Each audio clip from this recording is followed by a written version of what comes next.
উপস্থিত হৈছে ন্যায় বিচাৰি ৰাহুল গান্ধী ডাঙৰীয়াই শুনিব।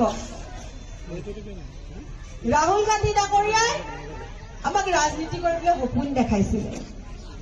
হয়, মই ৰাজনীতিক পৰিয়ালৰ হয়, কিন্তু ৰাহুল গান্ধী ডাঙৰীয়াৰ মুখখন দেখি পেলাই ৰাজনীতি কৰিছিলো।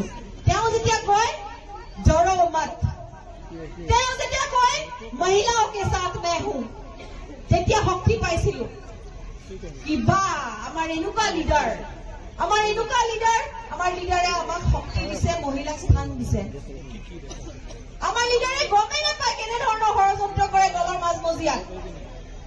যিসকলে দলৰ কাৰণে কাম কৰে তেখেতলোকক কিছু ব্যক্তিয়ে লবি কৰি, হিংসা কৰি, কেঁকুৰা ৰাজনীতি কৰি আঁতৰাব বিচাৰে।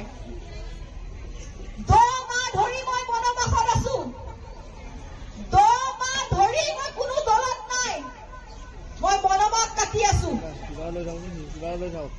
বহুতে ঢেৰ কথা কলে, কিন্তু মই এটাই কথা কৈছো, আমাক লাগে ন্যায়। আমি আজি মেমৰেণ্ডাম আমি আমাৰ নেতা ৰাহুল গান্ধী ডাঙৰীয়াক দিম। আমি ডিমাণ্ড কৰিম যে যিজন ব্যক্তিয়ে নাৰীক সন্মান দিব নাজানে, যিজন ব্যক্তিয়ে